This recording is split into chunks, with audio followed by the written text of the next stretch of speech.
I would like to call the Instruction Committee meeting for the Frederick County School Board to order.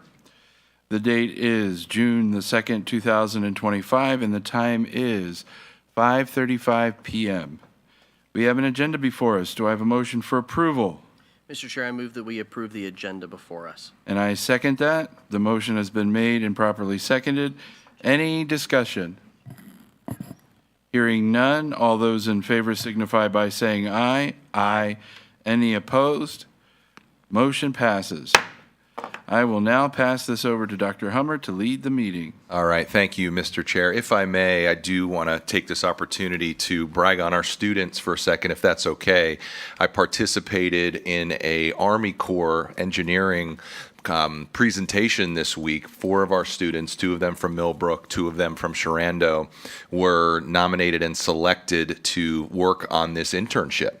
And they were tasked with putting together this observatory and worked 10 hours a week for a whole semester and just did an amazing job. So I went up there to watch the presentation. They had all their engineers in the room, all their program folks, a couple of people from the Army were there, and they did a fantastic job. So much that at the end, as you know, engineers like to do a lot of criticism, and they said that this project would actually work. So these students put it together. All 4 of them are going off to universities to study engineering, and I was just very, very impressed. So every day I'm always impressed with our students and all the great work that they can do, and our future is very, very bright. So just wanted to share that. Thank you for that opportunity, Yes, Mr. thank Chair. you, Dr. Hummer. So we have 6 items for you this evening. Of these 6 items, 4 of them we're going to ask you to move to the full board for approval. So first is, because we did receive some questions in regards to the use of Chromebooks, so we wanted to put together a presentation of how Chromebooks are being used, how they're monitored, how they are intertwined with the curriculum and instruction. So we put together a presentation. So the team did a great job doing that, so we'll get into that in a second, as well as artificial intelligence, which there's a lot of work that's going into this, and this is something that once a AI program or something comes out, it's obsolete right when it comes out, because this is something that's growing and expanding, and we want to go ahead and start to put some parameters in place, because like it or not, people are using AI and they don't even know it. But there are a lot of programs and supports out there for our students and our teachers that we want to start exploring that so that we can provide the same opportunities as others are doing. So we want to provide you with where we're at on that. These are the items that are going to the full board for approval. This is every year we review these with you all. These are our title grants, as well as what's called a Migrant Educational Regional Program Grant, MOU, that we have you all approve every year. And then we also have our student board representative that we are very excited about. So this is up for your approval this evening, and if you do approve this, or the board approves it in June, we will go ahead and start that process to get 2 students on the school board, which again we're very excited about. So with that, I'll hand it over to Mrs. Knight and her team. Thank you, Mr. Chair. Well, good evening, everyone. Good evening, Mr. Chair and members of the board. And Dr. Hummer, thank you so much for being here and the opportunity. At this time, I'd like to call up Dr. Zeiss, who is going to talk about the role of instructional technology and the use of Chromebooks. Thank you. Welcome, Dr. Zeiss. Good evening. Thank you. So we've been asked a couple of questions. Why do we need Chromebooks? Do all students need Chromebooks? So we're going to cover a little bit about the Commonwealth's requirements, pros and cons of Chromebooks, the state's goal of having students enroll, enlist, or be employed, and the accessibility that they offer for all students.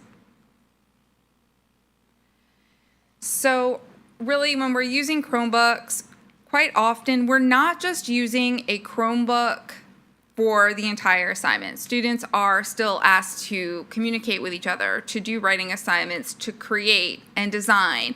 And our goal is to move students from consumers of technology to creators with technology.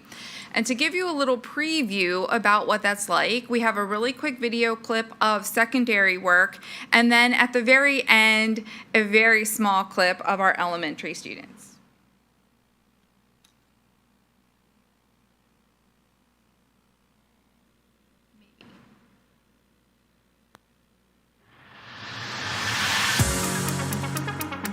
In Frederick County Public Schools, Chromebooks are more than just devices. They're transforming the educational environment. Let us explore how these tools are empowering both students and educators. Teachers are leveraging Chromebooks to create dynamic learning experiences with tools like BlueKit, GimKit, Delta Math, and EDIA across subjects like Spanish, math, and more. They also foster collaboration, allowing students to work together seamlessly on projects. So we're using Chromebooks to help us with data collection and data analysis. We use the program EDIA that was just purchased by the county last year, and that is really helping us see where students are still struggling with specific concepts in Algebra 1, Geometry, and Algebra 2. Chromebooks promote equity by providing accessibility features like font magnification and magnifier tools for students with visual impairments. These tools ensure that all students can participate fully in the learning process. Chromebooks enhance efficiency for teachers, and Google Classroom simplifies assignment management and communication.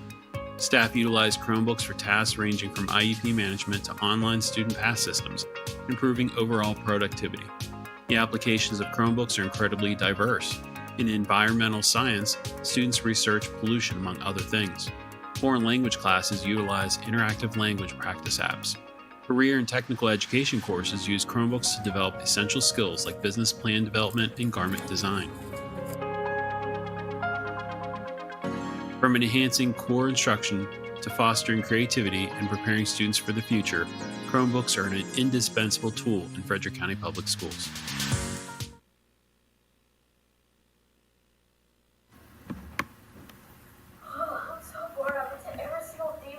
Have you been to our theme park called Lafayette Theme Park? It's the most popular theme park in town. Yeah, it's like the best theme park in the whole world. Visit www.thelafayettethemepark.com.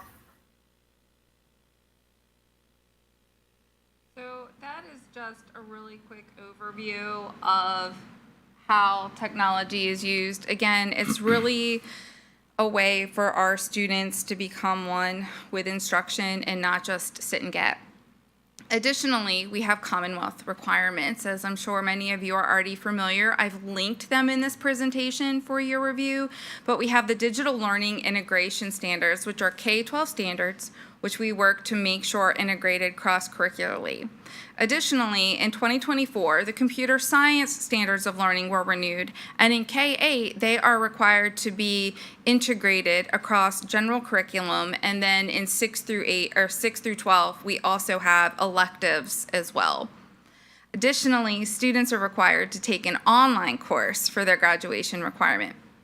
Most recently, the President of the United States has come out with his Advancing Artificial Intelligence Education for American Youth, which was an executive order, and that is coupled with the governor's executive order, which he came out with last year. We're going to talk a little bit more about that executive order as it pertains to AI a little bit later. So there are some cons of using Chromebooks. Data security is always a risk, no matter how tight and secure our network is. I was very surprised when I moved here 5 years ago to learn that a lot of our inability to access internet in Frederick County isn't necessarily because parents can't afford it, but rather where they live, internet is just simply not accessible. My house is one of those houses where we had to work really hard and pretty much stand on our head to get internet access. And if you don't get good cell phone reception, even a hotspot from school won't be effective. So that is definitely a con when we're talking equity and access.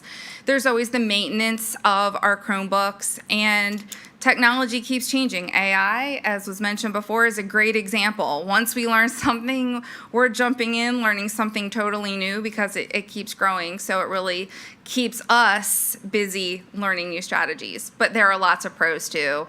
It provides students access to learning materials. And what I mean by that is you can be in class and get notes and take an activity, but the teacher is able to link additional links, a copy of the notes, and other resources so students can go back and relearn, re-understand, or study, which is a huge asset to our students. Students can get more individualized assignments on technology, and there's that flexibility to personalize assignments. When things are personalized, as you well know, students become more engaged and more interested. And the digital tools and apps and platforms are preparing our students for technology-driven fields. Virginia is one of the top 5 technology states in the country. Dr. Zeiss, I have a quick question for you.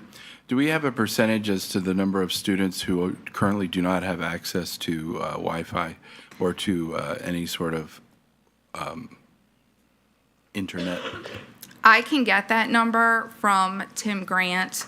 Thank you. I do know that the hotspots have helped some. Sure. But again, there are still a few out in the mountains, probably toward Gore, where internet access is more difficult. And I can find that out for you. And what would be the hurdle for them in Gore in the mountains to get Wi-Fi? Is it a matter of putting a tower up? Is it? So right now with Starlink, I think if families, and that's newer in the last couple, that's Elon Musk and his company, when you see the satellites going in a line in the sky, that's Starlink. And while expensive, that has made better internet more accessible out in that part of the county. Okay. But internet companies like Glow are not willing to come out that far. I've asked, begged, tried. Huh. Yeah. Is it because of the? It's the cost to, when you're talking communities, neighborhoods, or not even really neighborhoods, the Sure. cost to get it out there is in the hundreds of thousands of dollars. Okay, thank you. That's Firsthand experience. very enlightening. Yeah. So the state is focused on enrolling, enlisting, and employing students. And Virginia is, like I said earlier, is in the top 5 of being one of the most innovative states. And at a previous job I had, which was partnering with business and industry, I learned that employers look 90 miles or less to first recruit because it's cheaper to do that and people are more likely to stay where they are. And so we need for our students to be prepared for these technology industries.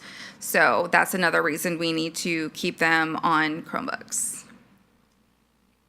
Accessibility, again, students communicate in different ways. They are able to receive feedback from their teachers more readily. And just one quick example, at the elementary level, students who need extra reading help are able to read and record themselves, which they love to do. And the reading support teacher or the reading coach is able to give recorded feedback that the student can watch. So you don't have time to meet with everybody, but you have at least time to make these recordings and give feedback to students. Sure. So that's great. Of course, many of our students have IEPs and 504s and rely on accommodations that are provided through technology, and it's a way to help students organize notes. For teachers, teachers can link additional notes to things that they've drawn and put it up online. They now can create more inclusive lesson plans online and provide individualized support and grading. It's also important to note that students need to prep for SOL tests and AP tests. And those tests are done online, and it takes practice and almost muscle memory to get used to how those things function and work, and so it's necessary to do that on a Chromebook. Sure.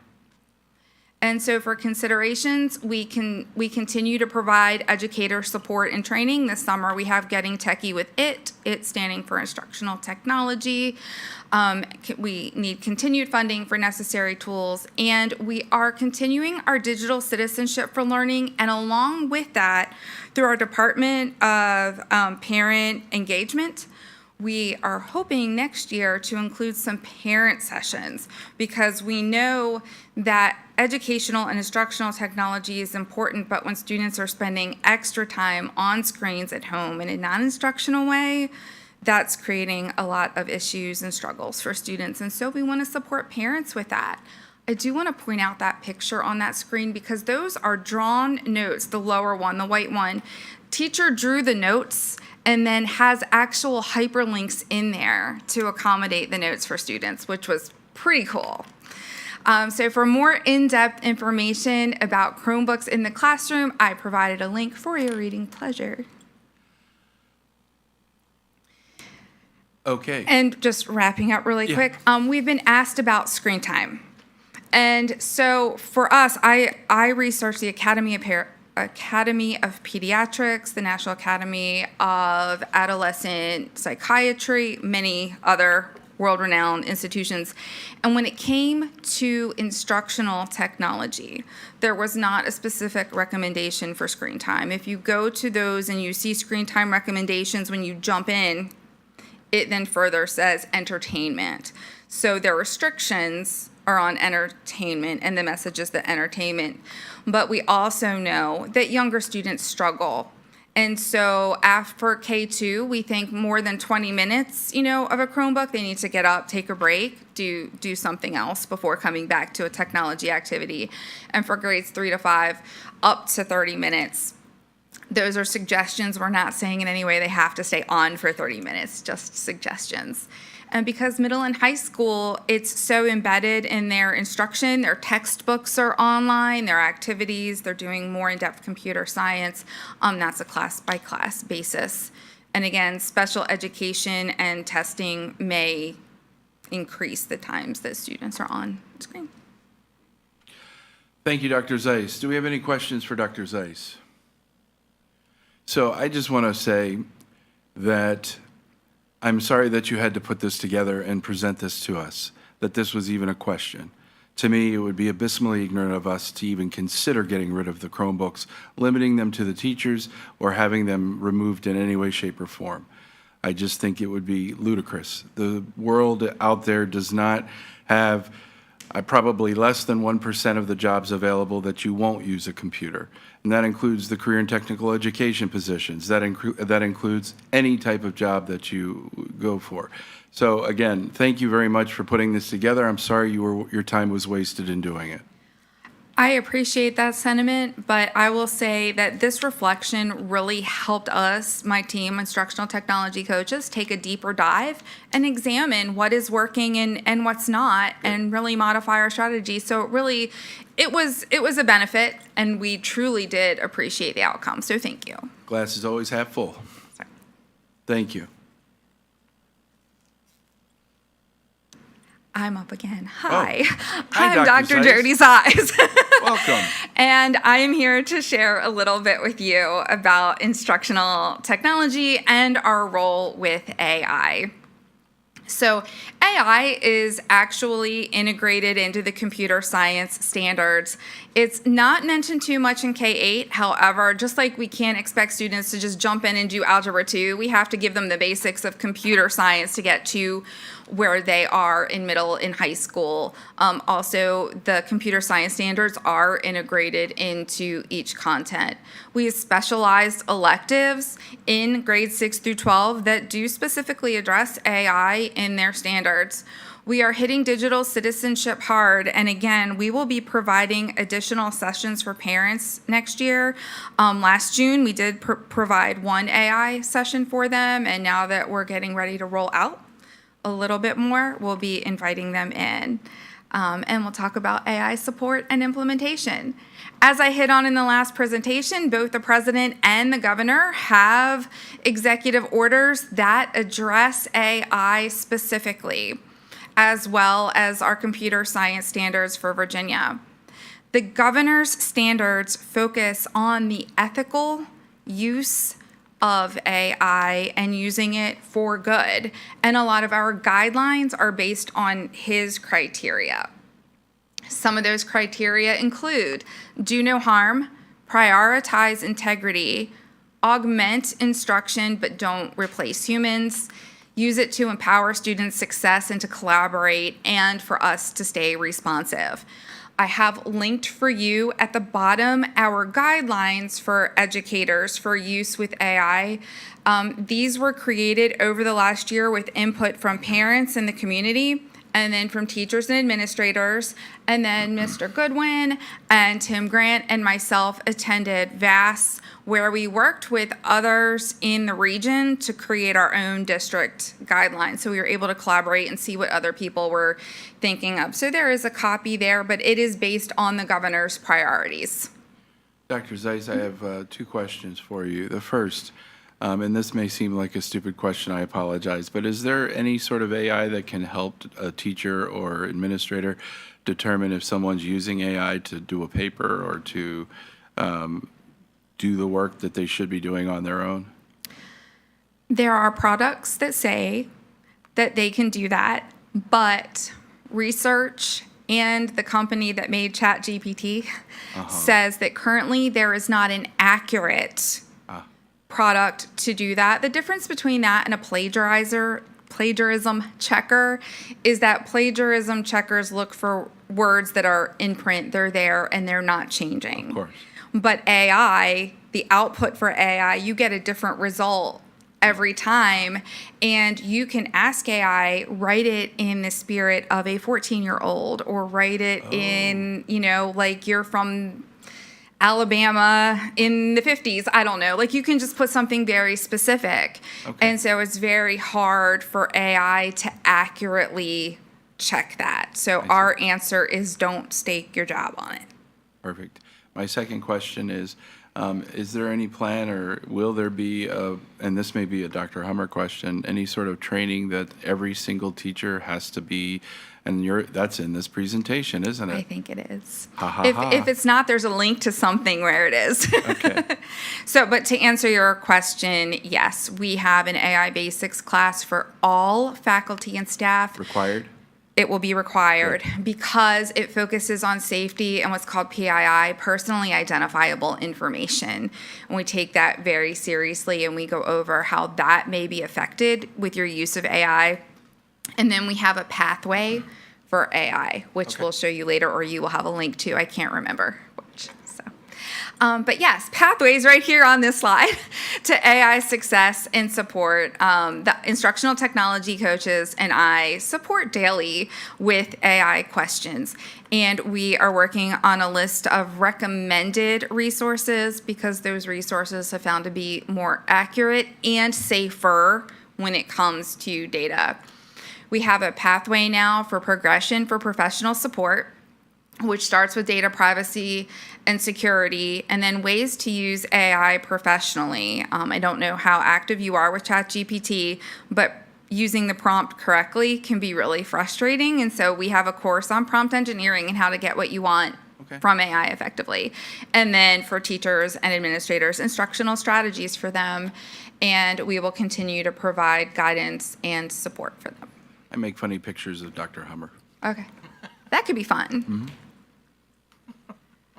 And so as AI starts to melt into the classroom, we have a basic guide for students, like when can I use AI, when may I not use AI, and this is at the very basic use if you're just starting to look at it. As we will eventually start to add in the allowance of AI for students in some classes, we have a more specific grid here where going from absolutely not to where you're really using a lot for your work with AI. A way that we would use AI intensive is with data science and those complex tasks. When you're talking hundreds of thousands of inputs of data, using AI to sift through those can certainly be valuable and helpful, and then everything in between.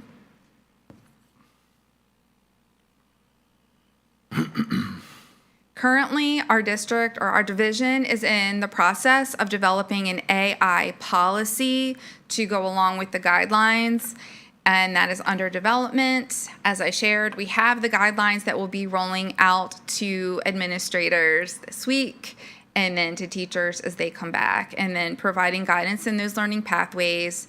Students will continue to learn about AI through digital citizenship, and then students in 6 through 12 do more work with actual AI per the standards. So Dr. Zeiss, as artificial intelligence continues to grow, because it grows every time somebody uses it, Correct. how effective do you think a policy is going to be, quite honestly, or guidelines for this without some sort of rider in it that determines that it needs to be changed on a regular basis? Like, this is something to me that seems like, I know, for an example, cell phone technology. Everybody gets some people get a new cell phone every year because the technology changes, or they could do it every 2 years.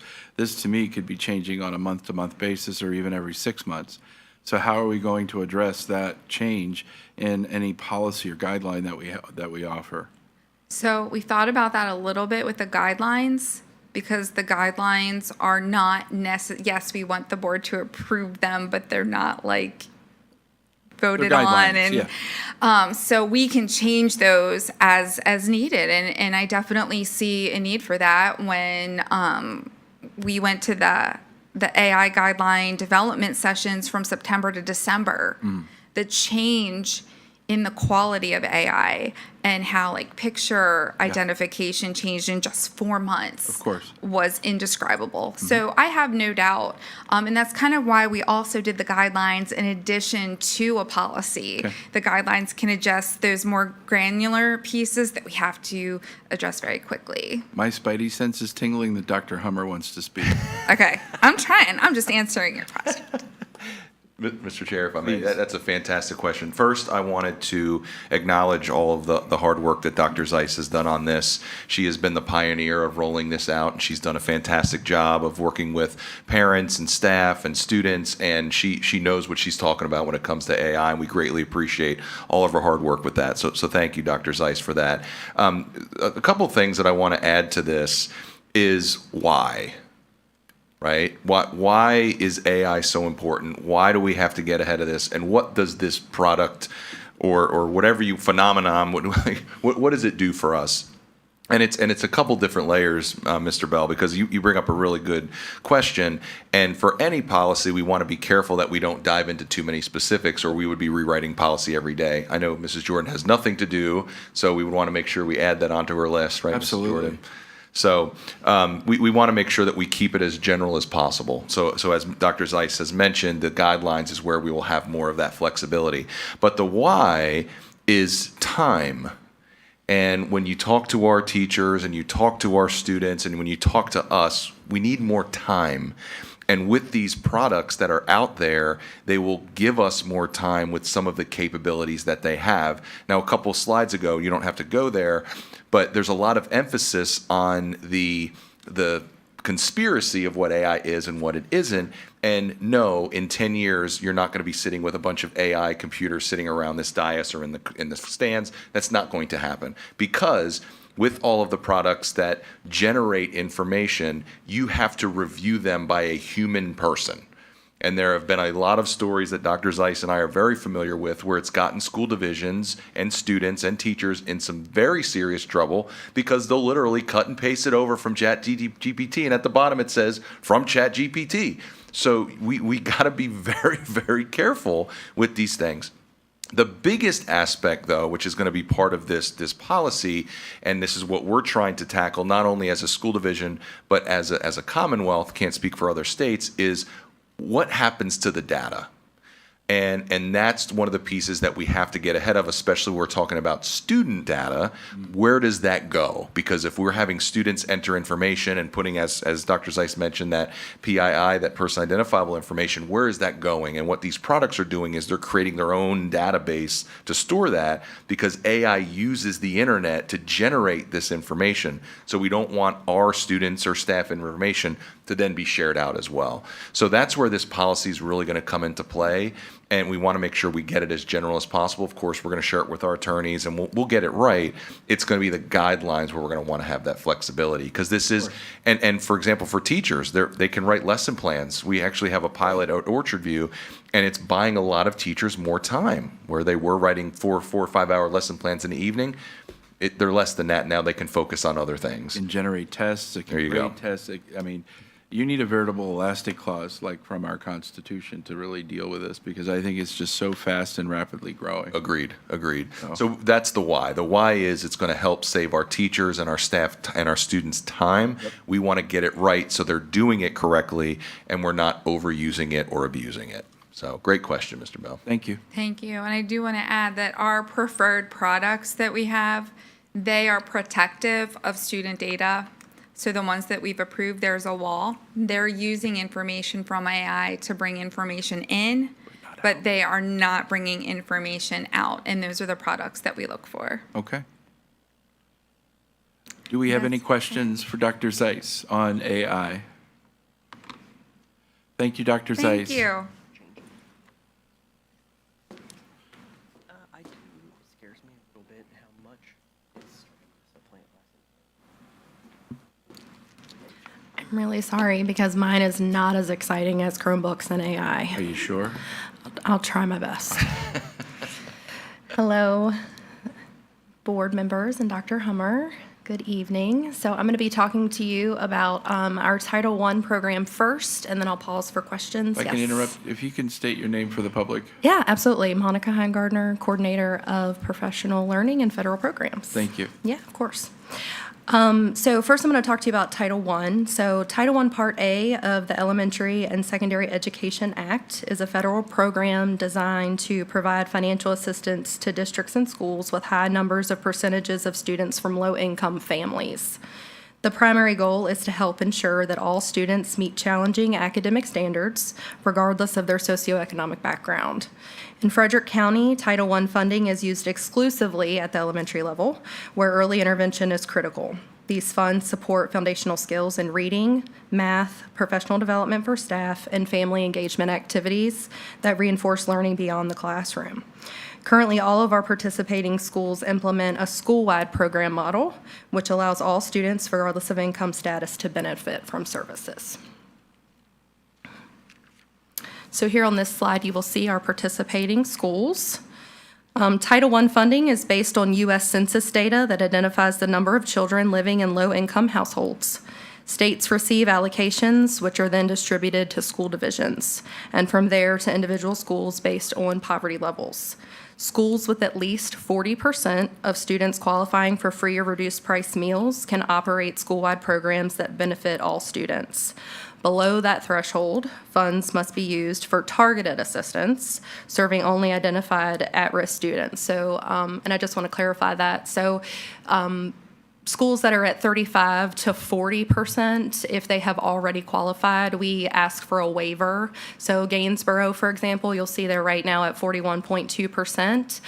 For the past 2 years, we've actually had to fill out a waiver for them to be school-wide Title I, but now they're at that 41%.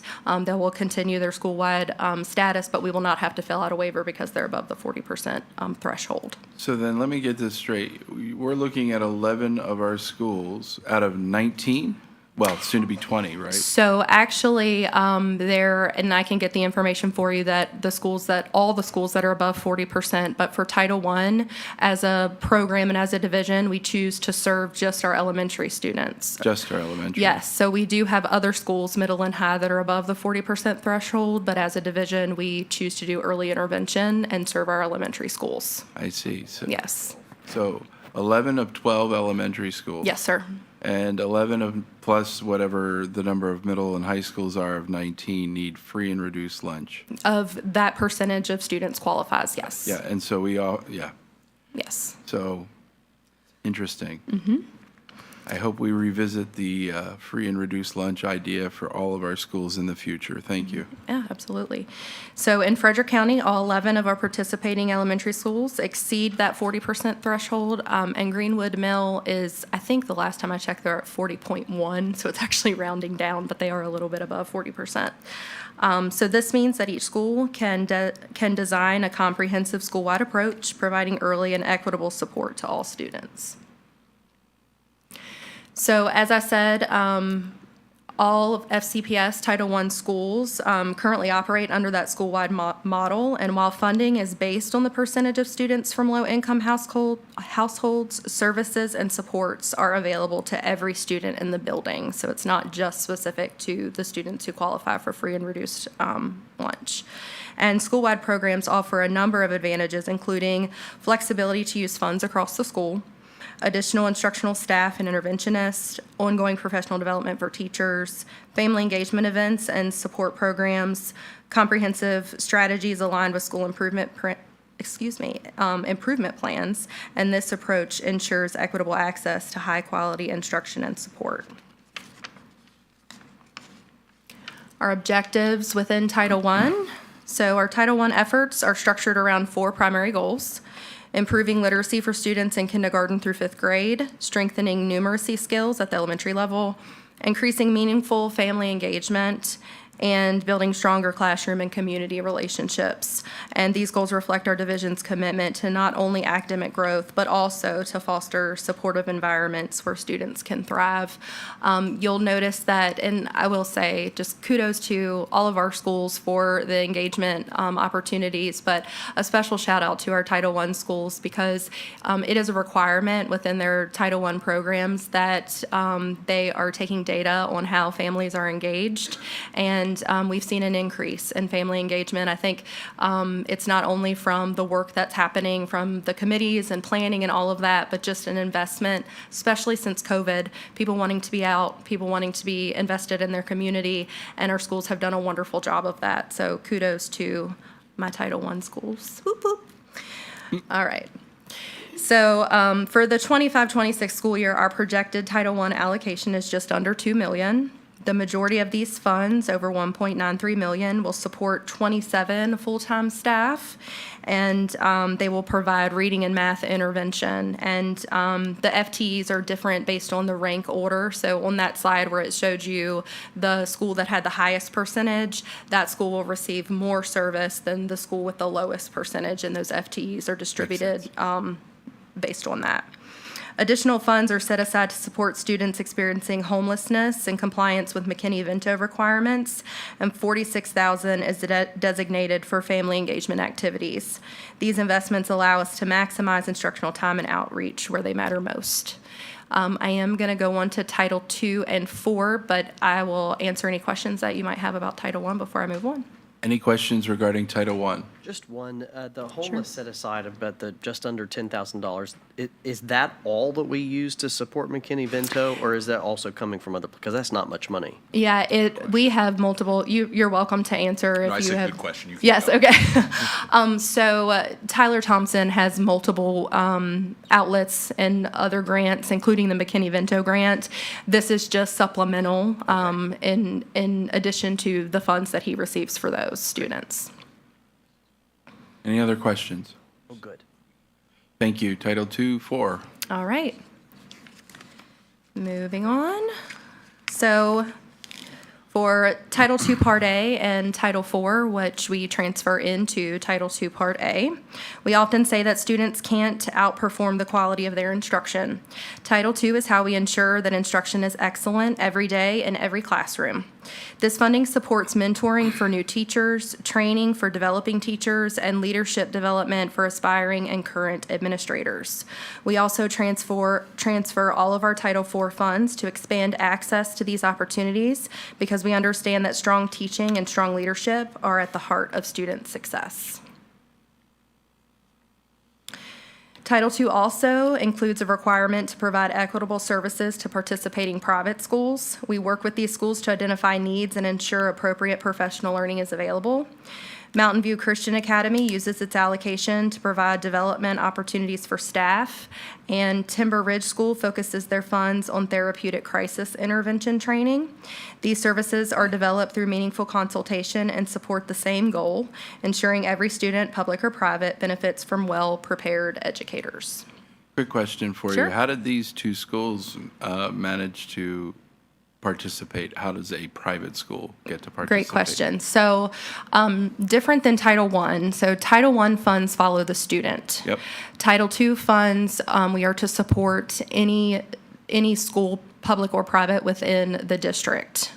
So we send out letters to those schools that show what they are able to participate in, and they check each year whether or not they would like to participate or not participate. We have all the federal programs on one letter. So this is their choice. It is their choice. Gotcha. Yes, And sir. so the other private schools within our district have chosen not to. Correct. I see. Interesting. Thank you. Yes. Our combined allocation for Title II and Title IV is just over $505,000. Of that, more than $430,000 goes directly toward professional learning, things like literacy training, curriculum implementation, leadership coaching, and dual enrollment preparation, just to name a few. You can see the full list there. About 62,000 supports substitute coverage and stipends so that teachers can participate in training during the year and during the summer months. We also maintain a private school set-aside, which I just went over, as required under the federal guidelines. And these investments help us grow from within, ensuring our educators are equipped to lead instruction that is rigorous, responsive, and student-centered. Any questions about Title II and Title IV transferability? Any questions? Thank you. All right, thank you.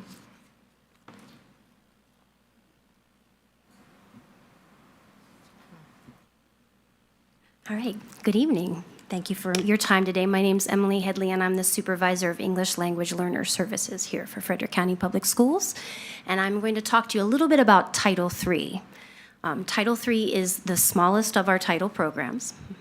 The purpose of Title III is to support English language proficiency growth among our students. So in addition to their science and their social studies, we want them to be able to communicate effectively in English. And so our goal is to help them grow, to help our educators grow, and to engage with families so that we can learn about needs and share our culture with them. Our allocation is much smaller. We're only at about $156,000. The way we measure growth for these goals is a very special test that we only get to take once a year called the WIDA Access Test. The state of Virginia sets a goal for us each year. Every school system in Virginia has the goal of 56% of students showing growth in their English language. That's our goal as well this year. Last year we were at 45%. We have a long way to go, but I'm really excited about the initiatives that we have and the team that is coalescing around this particular goal. Another way that we measure success are how our students are doing on SOLs. Our last year of data that was confirmed by the state from last year, we only had 20% of our language learners passing their reading SOLs and 35% passing math. We have a long way to go also, but we do have initiatives that I would be happy to go into the weeds with you sometime, but with my other coordinators and instructional colleagues to really not only grow English in isolation, but grow English in context so that we can really help students start to perform on these assessments. I'm hoping that with a goal of growing from 20% to 30% this year for English and 35 to 45% in math, we can really keep our eyes on the prize and be really specific and targeted in our instruction. Well, you know what? I should slow down and ask for questions. Are there any questions thus far? Okay. All right. The way we're using our funds, primarily with personnel services, we support a family liaison who is able to contact families and explain goals and different needs for the school. We also allow our team will add on to curriculum that's already established in the district. So we kind of call it ELifying. So you can look at a curriculum and then say, what scaffolds do we need to really make this accessible for any learner? So we do a lot of curriculum work. And we use services, adaptive programs, similar. Last year we tried Rosetta Stone. This year we're going to be trying a couple other products, but things that can help students learn English on their own terms and in an adaptive way in a classroom. I think that might even be, yes, that's it. So if you have questions about that, again, I'm happy to go into detail, but anything else? So actually, I have a question for Dr. Hummer, and forgive me if this is a silly question, but there are. With the committee system that we have set up with the parents and the constituents, is there, or would it be taking it too narrow to have some sort of committee on just focusing on EL, the EL population of our community and how we can help get them up to the percentages that we want? Or is that creating too many or is it too finite of a situation? Well, at the end of the day, Mr. Chair, it's your advisory committee, so you can create any committee that you want to. What I would What I had. what I would want to know more is because again, Ms. Headley does a fantastic job of increasing the amount of supports and services for our students and our families, and she has done a fantastic job of putting together those structures and supports that these families and students need.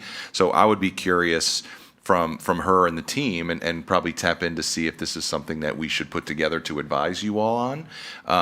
I would say that the biggest shift that I'm seeing, and I know Ms. Headley and I have talked about this, is we are seeing a little bit more support from the state. I mean, the ratios have significantly improved, and that's where we did receive an additional funding from the state to add that on. So I believe that we are going to continuously see that increase, because one of the aspects of the staffing standards, and thankfully the state fixed this, was that it wasn't broken down by level of the student.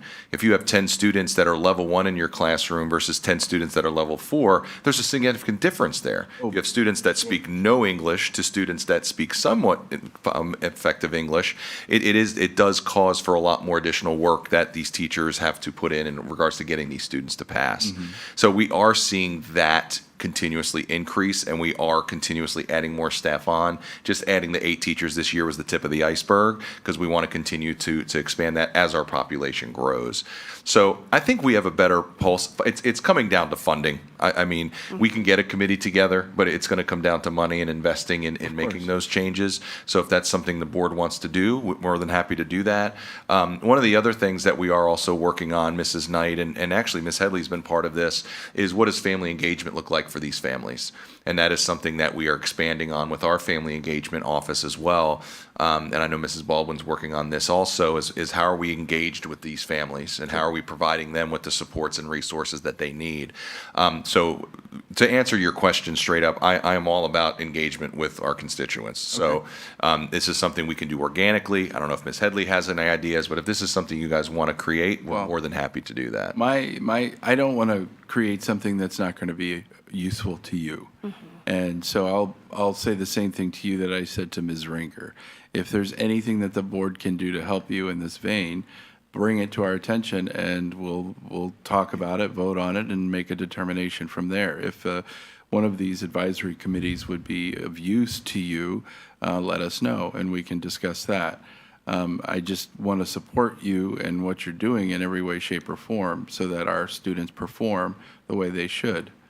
I appreciate that very much. I feel very supported by our board. We've added 15 new teachers in the past 2 years, but I've also been afforded the time to only focus on this population. And the benefit of that is that they really, it's a bellwether for other families. Of course. For example, one of the big things we're excited about in terms of engagement next year is something that Ms. Baldwin helped us procure a product where families can receive text messages, not just emails, that are translated, and it will be a product K-12.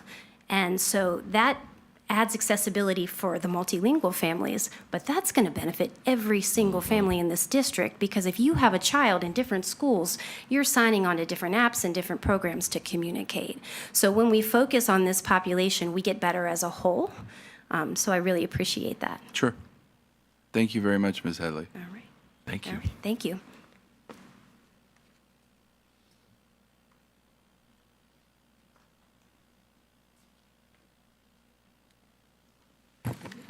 Good evening. I'm Joe Strong, Director of Student Support Services, and I'm just here to share a little bit about Title I, Part D, that's supporting our neglected and delinquent students.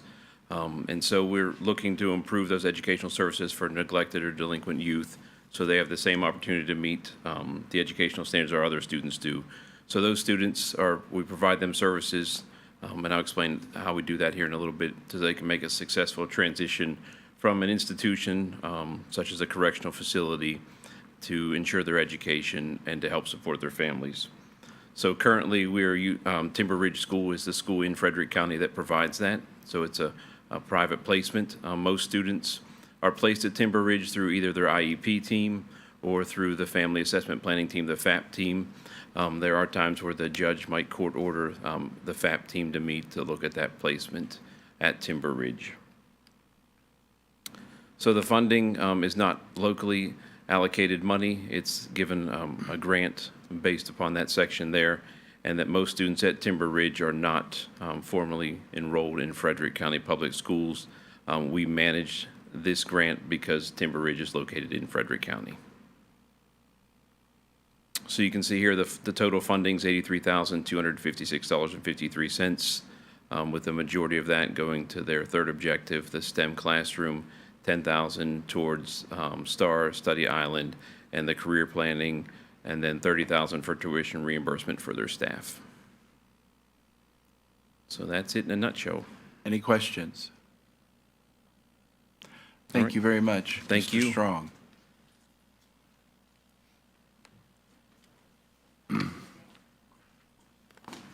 So do you want us to do the motions now or at the end? I would recommend you do them now. That's fine. Yeah. Okay. Do you have something to share with us? Well, I was going to simply articulate those recommendations out loud, and then Please. you are welcome to take action. Okay? All right. Articulate away. All right, well, there you go. So, given all that we learned this afternoon about title grants, I move the instruction committee forward, or I recommend, the superintendent, not me, actually, recommends that we move forward the proposed Title I Part A, Title II Part A, Title III Part A, and Title IV Part A grants to the full board for approval. And then the second recommendation is that, as an instruction committee, we are proposing, along with the superintendent, that you move Title I Part D, that grant, to the full board for approval. Thank you very much. So I need a motion if we're going to move this forward, but before I ask specifically for this motion, is there anyone present that has any questions, concerns, or comments? Mr. Chairman, I move that the instruction committee forward the proposed Titles 1 through 4 Part A grants to the full school board for approval. Second.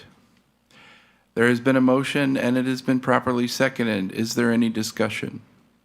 Hearing none, all those in favor signify by saying aye. Aye. Motion carries. Well, thank you very much. I appreciate your support. There's a second one. There's a second Oh, one, if you sorry. can go back. Thank you. Yep, there you go. And Dr. Erskine? Yep. Mr. Chairman, I move that the instruction committee forward the proposed Title I Part D grant to the full school board for approval. I second that. So a motion has been made and it's been properly seconded. Is there any discussion? Hearing none, all those in favor signify by saying aye. Aye. Any opposed? That motion carries. Both have been moved to the full board for approval. Well, now I thank you. We're always excited about free money. All right, with that said, thank you very much, and your support of my team. Now we're going to talk very briefly about migrant education. And so migrant education here, this is an opportunity for our school district to partner with the Shenandoah Valley Migrant Education Program, also known as SVMEP, and their focus is really on the identification and recruitment and support of migrant youth. With their education programs, their common goal here is really preparation for the future, ensuring productive employment and helping our migrant youth become productive members of our society. The SVMEP program is a federal title program, part of Part C. It's under ESSA, and it's a state-administered program through the VDOE. SVMEP actually serves the public school systems, a number of our counties, but us included here. So this MOU would include Frederick among some of our neighboring counties. But they play really a vital role in helping to make sure services are available to migratory children who are really at greater risk, much like you find marginalized children in urban communities because of their migratory lifestyle. The agent for this, or division lead, is James Madison University, and their focus is, of course, on using this funding through the VDOE to support this program. And again, I've already noted that it is from ESSA, and it's to support migratory children. And just to help identify just some of this, there are a number of resources that they provide students and families in this situation. But I'll highlight a few. They provide supplemental education and health services. They coordinate with migratory parents to support their children's education.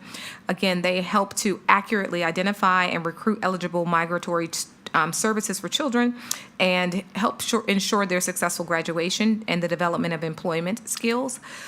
They also provide resources like tutoring, whether it's in-home or virtual, providing academic enrichment during the summertime, school supplies, and the list goes on and on. So if you were wondering how these resources are provided or the types of resources, this is how this partnership works and supports families.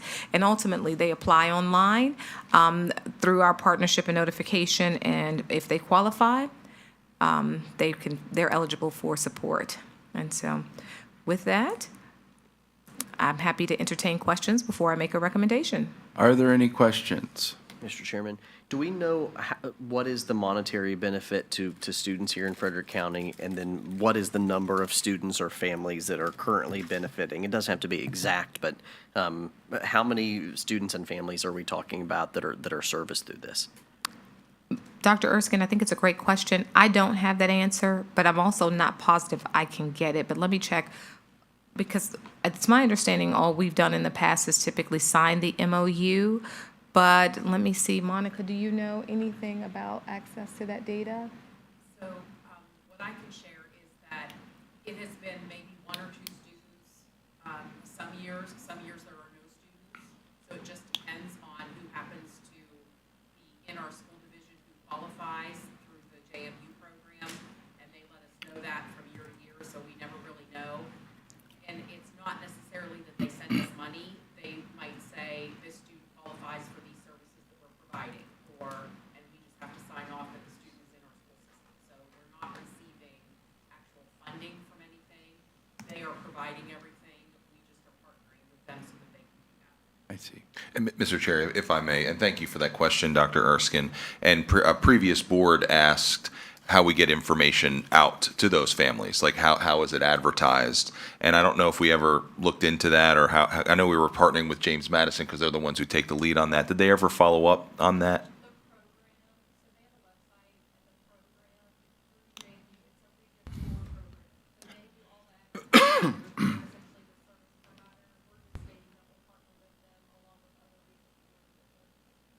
Okay.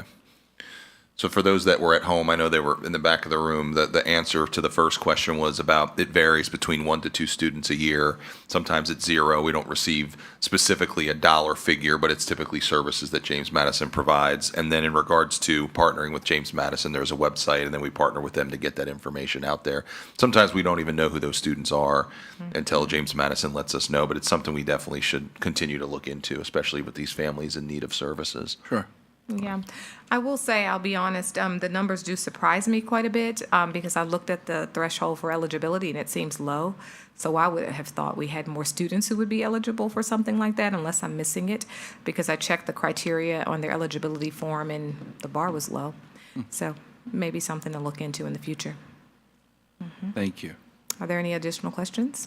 Any other questions? All right, Dr. Erskine.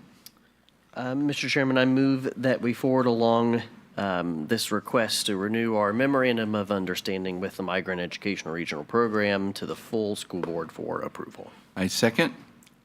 We have a motion and it's been properly seconded. Any discussion? Hearing none. All those in favor signify by saying aye. Aye. Any opposed? This motion is moved to the full board for approval. Thank you. Well, thank you very much. Caitlin is up next.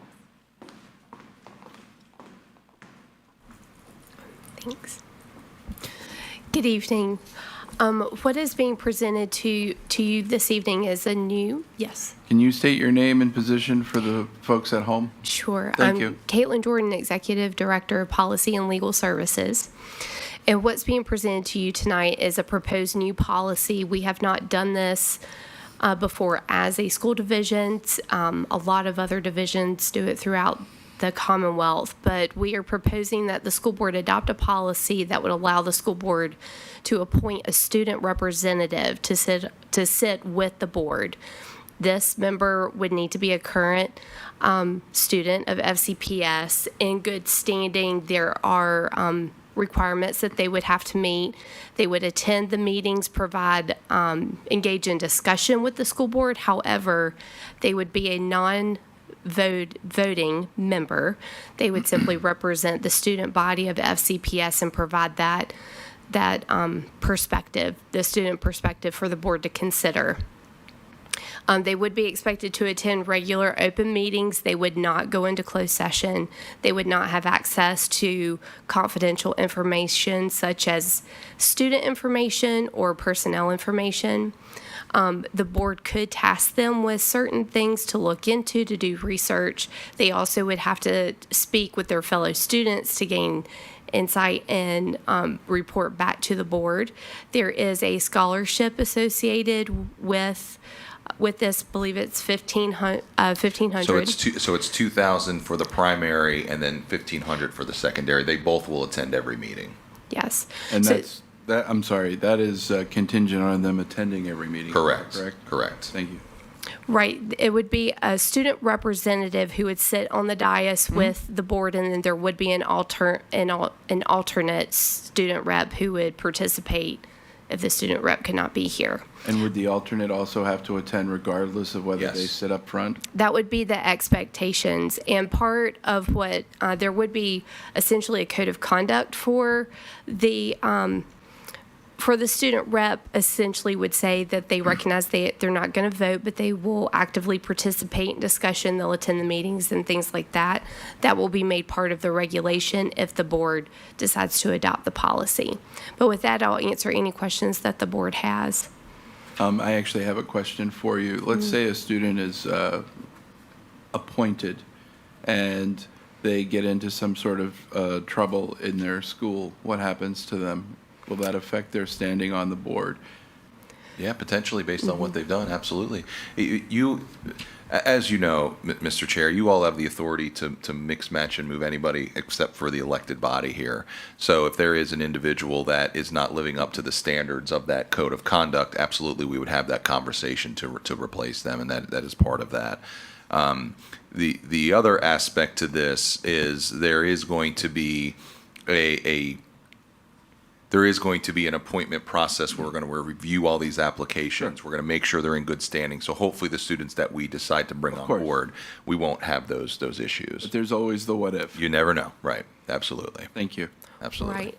And we would begin the application process really in September of getting information out, because the term would be January. It would be a juniors. They would serve January of their junior year until December 31st of their senior year.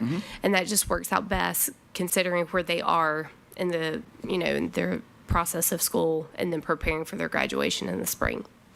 Now, since they'd be going through the summertime, would there be expectation that they attend any meetings during the summertime? Yes. And would they also have the opportunity to attend committee meetings or be required to attend committee meetings? Absolutely. Not required to attend the committee meetings, but definitely encouraged. Okay. Any other questions?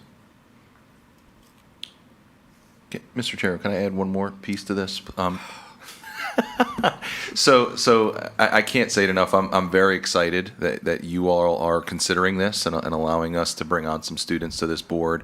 Two things I want to add. First is, each school has a student advisory committee or a group of students. So these folks will meet directly with those committees at each of those schools to see what's going on, what's working well, what's not working well. Then they will come and report that out to you all. And then, as Mrs. Jordan mentioned, if you have specific tasks, like for example, we were just talking about cell phones, you would say, we want you to go talk to each school's advisory committee. We want to hear about what's happening with cell phones. And then they would bring forth that student perspective.